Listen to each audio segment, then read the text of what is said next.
How's this? Good? Yeah. Okay. Good morning.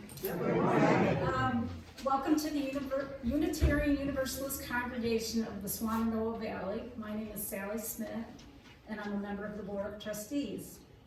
If you're new to Unitarian Universalism, which I always call you because that's too much of a mouthful, let me call your attention to our mission statement on the front of your order of service and to our principles that are inside your order of service.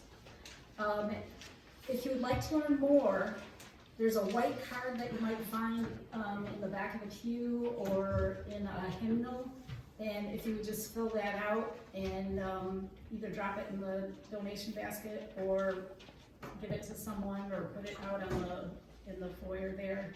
Somebody will pick it up, and that will let us know how to keep in touch with you best. We want to give people information, but we don't want to, be intrusive. Let's see.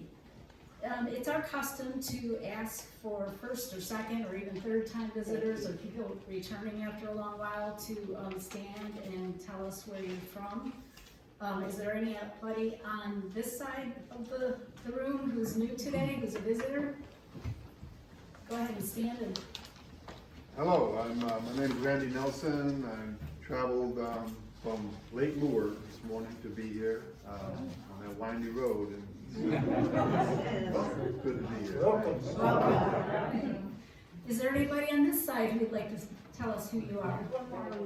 Oh, I'm sorry. I am Mimi Mattis, And I'm Peter Engelbretson. and we're from the River Road Unitarian Universalist congregation outside of DC. Oh, wow. And we have 2 kids here in Nashville, around here, and so we're kind of thinking about coming down. And we know we've been here because we've seen the church, the building. So anyway, nice to see you. Welcome. Okay, anybody on this? Oh, one boy. Sorry. Lots of visitors today. We walked in right as this started. I'm Kirsten Hall. Weston Hall. We live just a few doors down and saw that our dear friend Sarah is going to be preaching, so we came to just support and hear the love. Okay, anybody else on that side? Oh, there is. My name is Sarah Nettleton. I moved to Black Mountain about a year ago from Norfolk, Virginia. Okay, anybody else on this side? Okay, how about this side? I'm Jeff Stone, and I met this woman about a half hour ago coming out of Earth Haven. I'll let you speak for yourself. I am Marie. I drove yesterday from Lexington, North Carolina, but I'm from France, and I'm here for a year. And I'm here in that church out of curiosity and interest for a religion that I don't know, because I was raised with Catholic, traditional French religious background. So nice to be here. Welcome. Okay, as a reminder, please turn off your cell phones so we don't have any unusual sounds during the service. And now we'll let our service begin.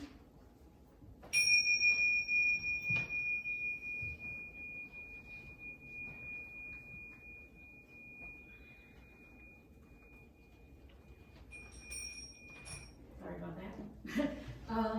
And we will have Russ Keeney doing the opening words and Diane Graham doing the chalice lighting.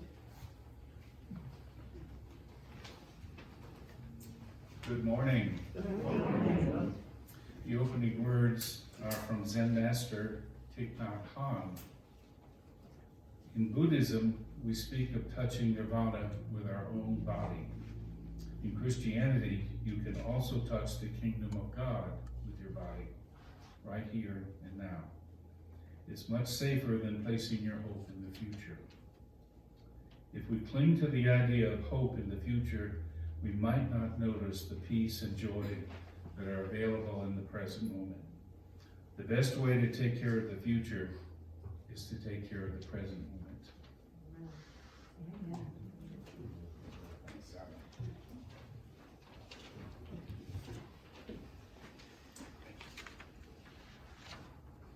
Okay, would you all join with me in rising as you're willing and able to sing our opening hymn?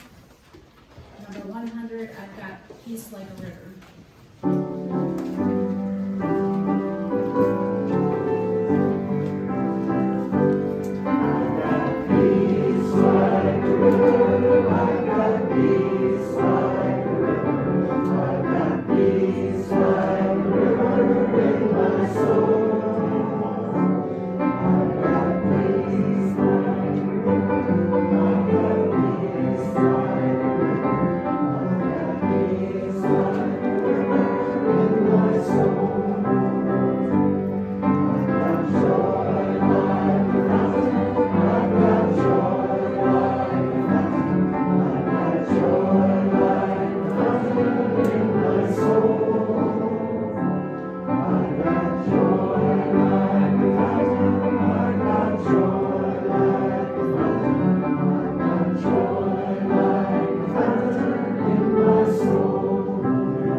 It's our custom here to allow anyone in the congregation who has either a joy or a concern to come to the front and share that with the rest of the congregation.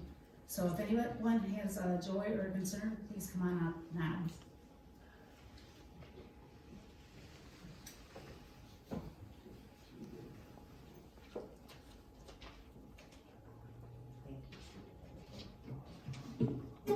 Hi, my name is Tina, and a few weeks ago I told you about a new great-grandchild that I had who was born very, very tiny. He was a month old on Monday, and he is up to 4 pounds, so yay. Since I saw you last, my prolific family has produced another great-grandchild, Claire, and those are good news things. The not-so-hot thing is that our friend Sandra Abramitis is in a rehab facility in Asheville, recuperating from hip surgery, and the facility is not ideal. So if you know of a place, a rehab facility that does post-surgical rehab that might have an open bed, you can let me know and I'll pass it along to her. Thank you.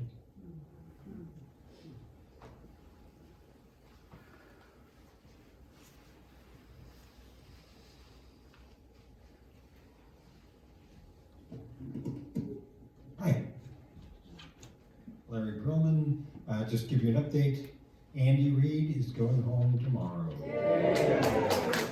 And he's not sure yet whether he'll still be on some oxygen. He'll find that out probably today. But either way, he's thrilled. And maybe that makes his bed available today.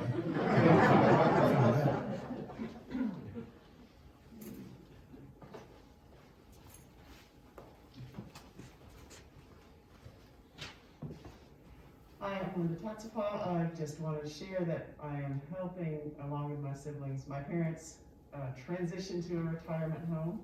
It has all the joys and challenges that it always does. just thought I'd share. It's going to be a great thing. Just got to get to the other side. We would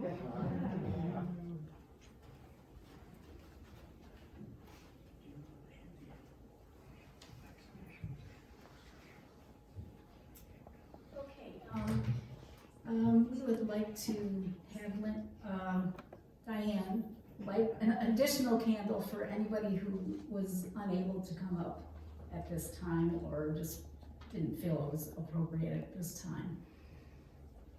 And now we'll have our meditation with Rochelle Broom. Good morning. Good morning. Today's meditation comes from our hymnal, number 502, written by W.E.B. Du Bois, and has, I think, a lot of bearing on the topic that Sarah is going to speak with us about today. And so if you will center yourselves and take these words in. Now is the accepted time, not tomorrow, not some more convenient season. It is today that our best work can be done, and not some future day or future year. It is today that we fit ourselves for the greater usefulness of tomorrow. Today is the seed time. Now are the hours of work, and tomorrow comes the harvest and the playtime. And now that our hearts and minds are one, I leave you with the eloquence of silence.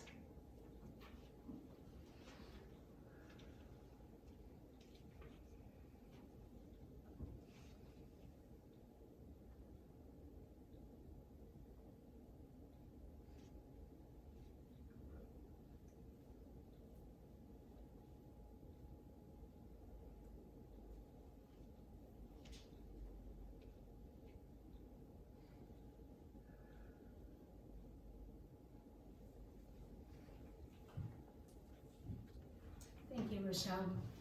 And now is that time in our service where we pass the plate. The offertory today by our pianist Sue Stone is Little Lullaby.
Sue. Now, as you are willing and able, please rise to sing hymn number 181, no matter if you live now far or near. I'm going to play this all the way through first, since it's not people here.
Note to self, this is the first time I've ever done this. Next time, make sure there's somebody who can, kind of lead.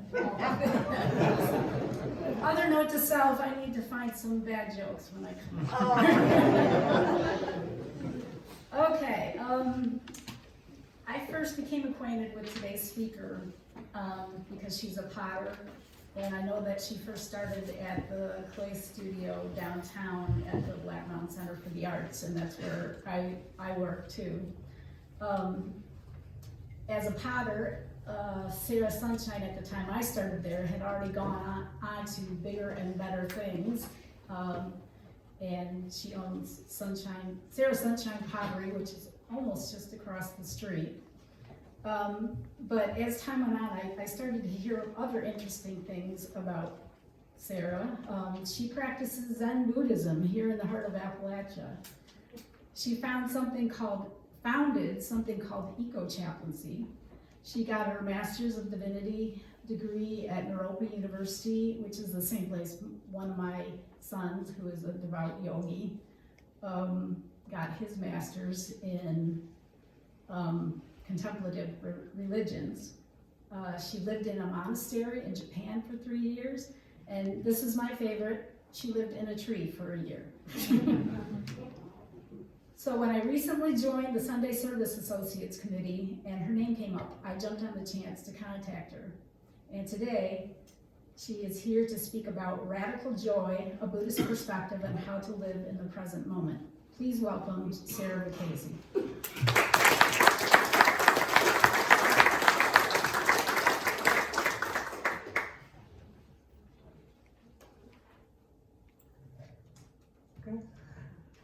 Hi. Hello. Thanks, y'all. It's good to be back. I have been here before talking about Eco-Chaplaincy, and I would love to do that again. But today I'm going to talk about Buddhism. I'm actually going to talk about capital B Buddhism. It's something I rarely do. But given the opportunity, you know, COVID is strange and it's been a long trip. So, with that, is the volume good? Yes. Yeah, great. Good morning. Thanks for having me.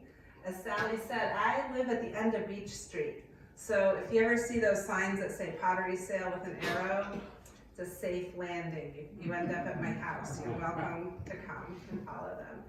And a lot of people in Black Mountain do know me as a potter, possibly as the organizer of the Women's March or the Art by the Tracks art show for the Old Depot, but not so much as a Buddhist trained chaplain. I run a nonprofit called the Eco-Chaplaincy Initiative, and I provide spiritual support for environmental and social justice activists, specifically and primarily in Central Appalachia, fighting mountaintop removal coal mining. And then, you know, some people hire me from other places. When I first moved here 11 years ago, I was mostly a full-time chaplain in need of some way to have the internal parts of my life make sense, and I found a clay studio here in town and took lessons. And that very fun hobby has spun way out of control to being a full-time business.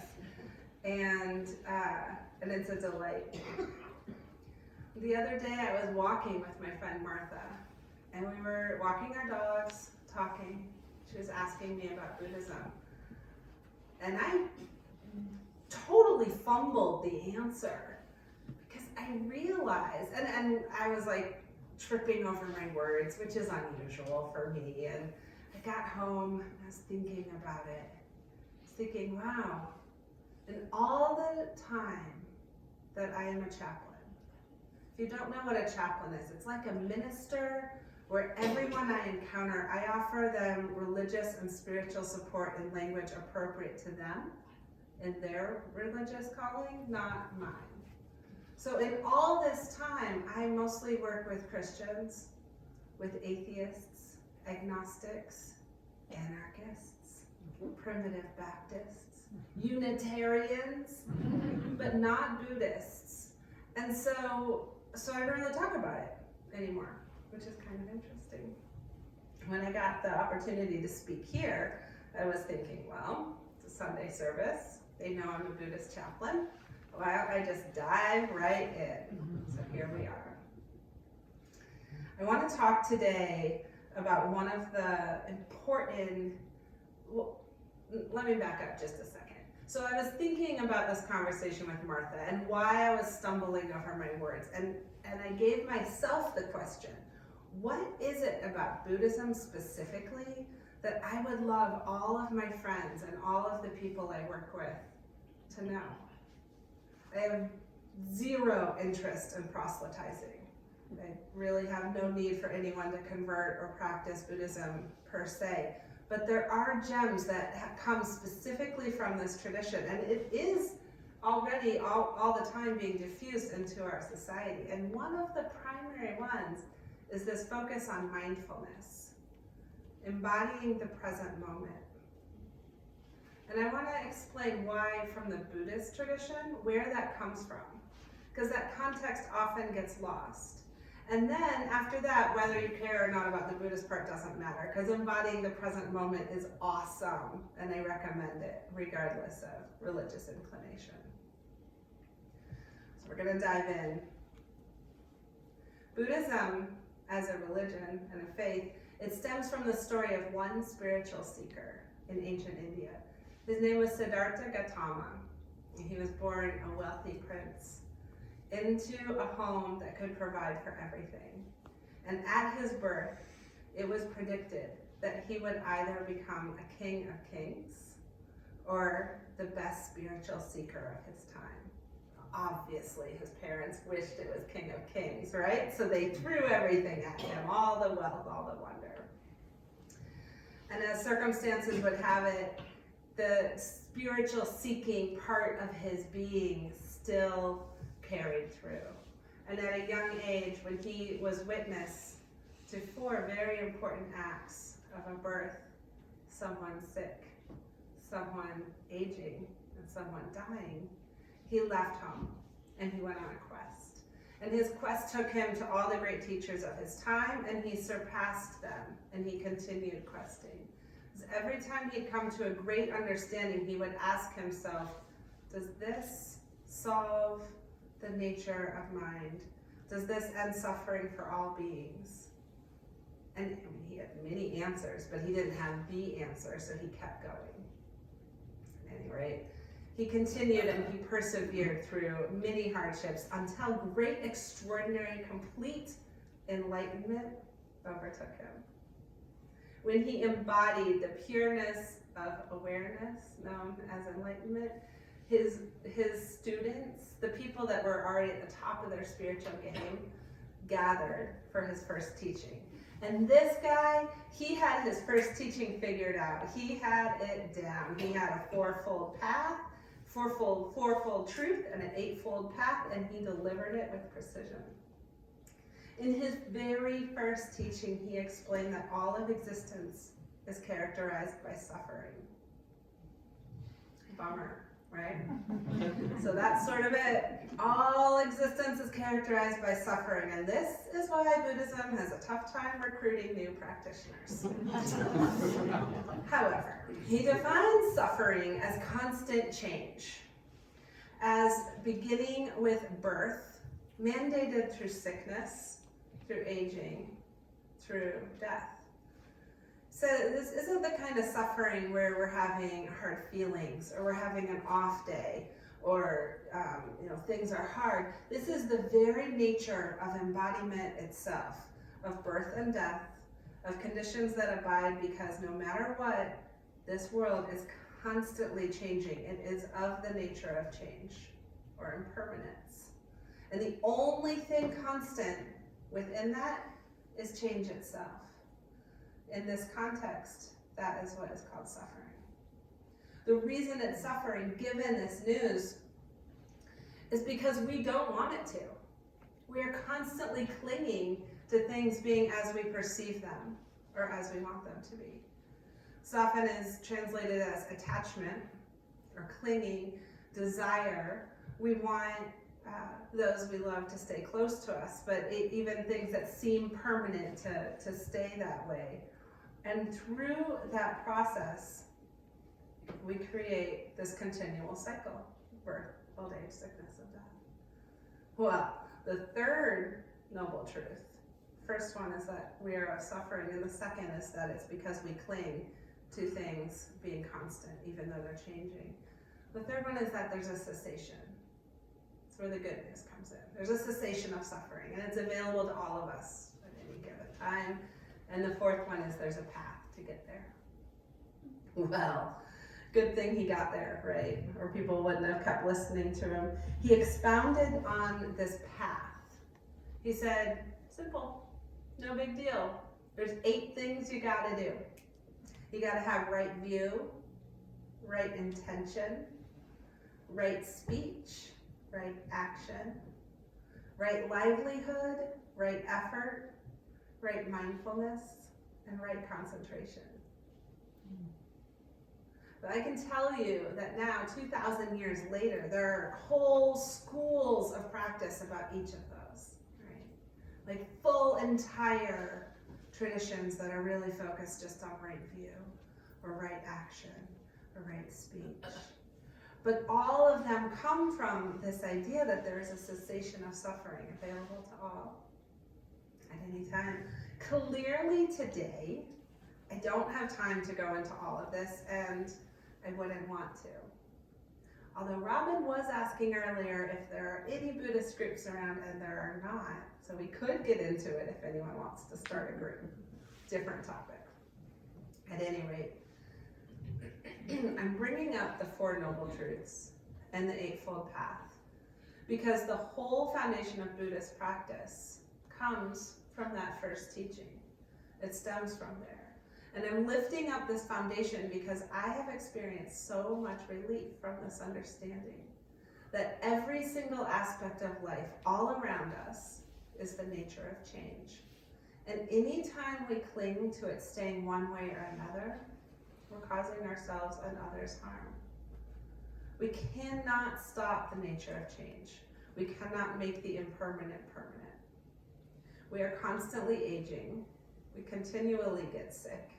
Ideally, we get better. Sometimes we get worse. We die. We all die. Those we don't want to have die do. It's within our nature to grieve that and those we have lost, and I celebrate that grief, and it's important. This is not saying you shouldn't grieve. It's part of what makes us who we are. We have it in our being to miss those we have lost. We miss even our youth. We miss those that have come before us. We celebrate a new birth, and even as we hold an infant, we know they'll soon be a toddler, and then a kid, and then a teenager, and then a grown up, because we're of the nature of change. This changing nature is so deep within us and so profound around us that I personally have found it very helpful to know and to name and pay attention to examine it. The reason the Buddha began his first teaching with the most basic of things, that all things change, and named it that because of this we suffer, is because we try to keep them constant. He said that because of this, and only because of this, there is a pathway out of suffering which requires us to understand its nature. Release our hold on trying to keep things the same, and endeavor, strive, commit to a practice to help us enjoy and celebrate what we can as each moment arrives. In Buddhism, there is no waiting for death for enlightenment. There's no external salvation. There's no finish line. There's no something that happens at the end. It is something that can happen and is potential in every single moment. We are constantly gaining and losing and gaining and losing. We're making strides and completely forgetting. But the nature of awakened mind is available at any moment. And part of how we get there is really learning how to pay attention to the present, to knowing that the present moment is something more than a thought or an idea. It's an experience. So you still with me? Yes. Got a little bit more to go. I basically want you to understand why being in the present moment is so important in a Buddhist context. And you'll see it after this talk, how the words about it are all around our culture. So this can kind of help give context to that conversation. This idea of practicing presence is the key to unlocking radical joy. A kind of joy we can tap into at any time, Buddhist or not, in any place and any circumstance. When we focus on the fullness of each changing moment with our full being, we can experience a joy so deep with a complete relief, free of expectations of what comes next and what came before. So I challenge each of us to find something to do this week, at least once a day, say 2 minutes a day, to try to drop into our awareness just for a moment that is outside of the realm of good or bad or ideas that we're constantly putting on things. An example would be washing your hands. It's COVID, right? We're washing our hands a lot. Well, what if you give your entire concentration to the water and the feel of the water on your hands? Just give yourself over to it. Don't even impute, oh, this is water. Just experience it. I can guarantee you it'll be more mysterious and fascinating than you've ever contemplated if you let yourself just do it. If our life is really turbulent, right now, focusing on the present moment might sound extra difficult. And it also can have the most palpable relief. Often in Buddhist practice, in a monastic setting or a meditation setting, we focus on our breath, of breathing in and breathing out, or maybe counting our breath. Well, if our life is really turbulent, man, if you're gonna focus on your breath, that's hard. That's like going from 0 to 60, because the breath is real close to our mind and all the things that are thinking around. But we have all these other senses. It doesn't have to be that. It can be all of these other things. If we are in the middle of an easy time, life is real easy sailing, we can learn how to focus on our breath, or washing our hands, or eating an apple, any of these things that will take us into the present moment, to build up our muscles of radical joy, the radical joy muscles that we need so we can access this at any time, regardless of situation and regardless of circumstance. This kind of joy has no opposite. And the word joy is tricky here. It has to be experienced. When I say joy, we often think of like, whee, right? Yay! Buddhists have that kind of joy too. It's great. There's nothing wrong with it. If you are experiencing the kind of like heart uplifting, woo, I will get to that later. That's delightful. But there's also this radical joy that we can step into whether things are good or bad. It's just the right now. It's outside of anything else. And what's interesting about it is that it's because we're really in touch with the constant flow, right? We are of the nature of change. We are experiencing the nature of change. We aren't trying to make it static. Now, the way we can touch into this is through our senses. So, sight, sound, touch, taste, smell, feel. Maybe one of these, maybe multiple of these don't work for you. I can't see very well out of my left eye. Luckily, I can see out of my right eye still. That's cool. But I don't have to focus on sight as the way to touch into the present moment if that's going to be a challenge for me, right? It could be sound. Listen to a bird chirp with your full being. Listen to the sound of a bell. Now, early on, when you're a practitioner, you're training with meditation, we learn how to isolate these various senses. It's a practice, and it isn't particularly easy. And there's teachers that can help you learn how to do it, with more ease and better than others. So there was a time I was studying in France. It was really cool at Plum Village with Zen Master Thich Nhat Hanh. And we call him Thai. And Thai has a bell, right? And so do the senior monks and nuns. And anytime someone would ring the bell, everyone stops. So the practice is to give yourself over to the sound. So someone would ring the bell and you'd see all 200 of us completely stop. Take it in. You breathe into it, you breathe out. And it was time for walking meditation, we would walk so slow. I actually saw Thai and the whole Sangha at the airport one time. It was magic. Imagine Denver Airport. The whole Sangha is just walking in deep meditative poise through the airport. It's extraordinary, right? But that doesn't necessarily work for all of us, for all our lives, all the time. But it does work as a practice to learn. When it was time to eat at Plum Village, we'd eat very slowly. And every bite, we would take in the flavor, the texture.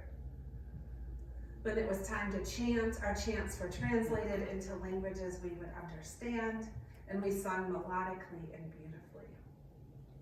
Well, I'm bringing those up because what amused me when I lived at Plum Village, it was cracking me up. Because I used to live in Japan with another Zen master, Tangen Harada Roshi, at Bukokuji. And the way we practiced Zen, when it was time to eat, we did this practice called oryoki. We spent most of our time praying and chanting with our bowl of broth and our bowl of rice. And when it was time to eat, it was lightning speed. I mean, you gotta get it in your mouth really fast before everyone's done. And when it's time to chant, we chanted in this mix between Chinese and Sanskrit that no one understood. Atonal.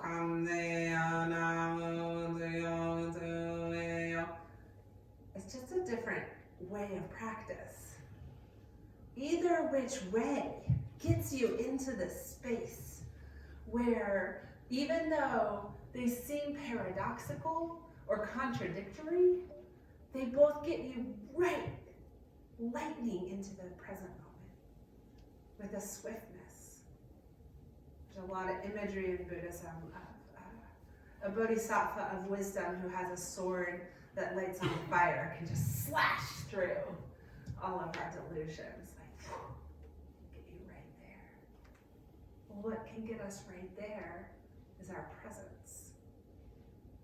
In the present moment, that we have access to at any time. This practice is a superpower. I kid you not. It also is a practice we all have done, right? Whether you are aware of it or not, there have times you've probably been like completely immersed by how gorgeous the stars are, and that's all you were doing in that moment was staring at the stars, right? Or the ocean, or the trees, or the mountains, or a sound, a Carolina wren in the springtime, something. Anything that can get us out of our moments of thinking about this and that, future, past, anxieties whirling around, overwhelm. We need that critical mind. Our discursive thought is part of what makes us human, and it also is to be celebrated. But when we can learn to isolate it and give ourselves the right time, now is when I'll worry about when my parents are visiting. Now is when I'll be really present with my dog and my cat. Now is when I'll cook. Just the awareness liberates our being and cuts through so many delusions. So I want more than anything for each of us to learn this skill, to learn how to tap into the present moment, because it's like the muscle of it is a superpower available to all of us at any given time.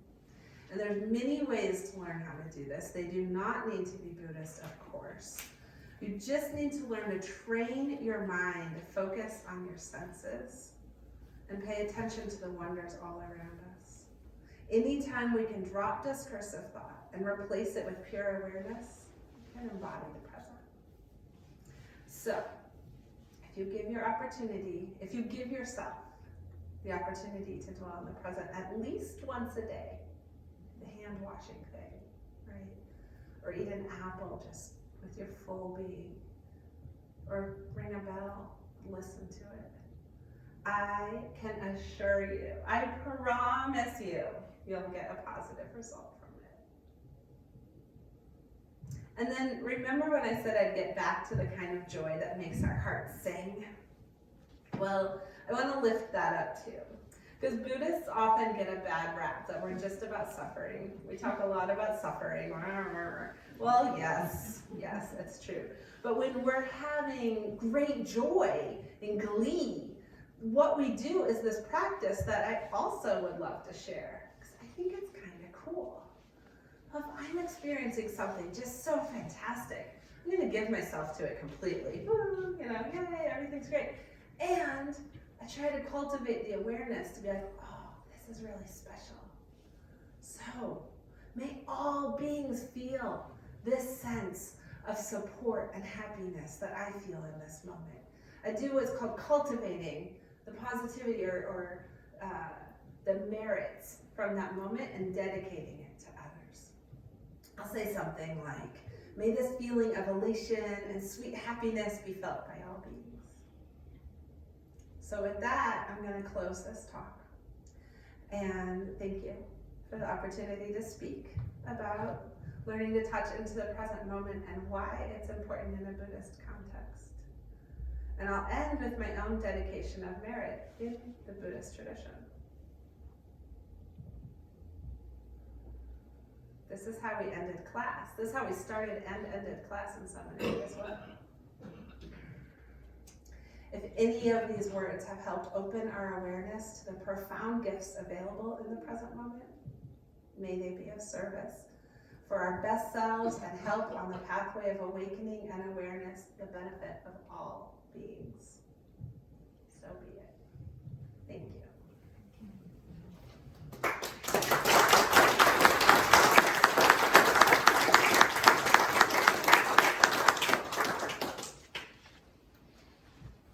Thanks, Sarah, that was great.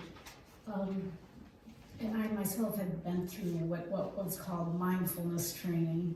It was not Buddhist related, but it was definitely an experience, and we spent a whole day in silence. And it's just a very unusual thing to try, so I highly recommend it. Now we're going to sing our closing hymn, number 410, Surprised by Joy. Please stand as you are willing and able.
Closing words by Russ King.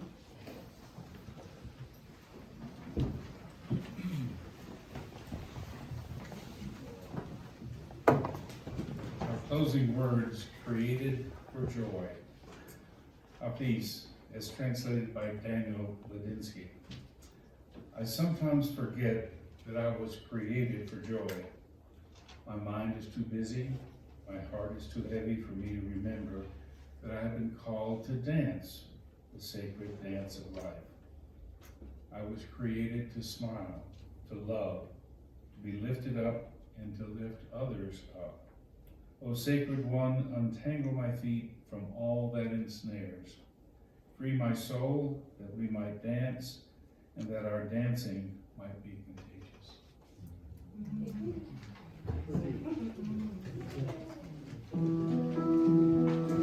Thanks everybody for coming, and let's give some love to Sue for playing our piano.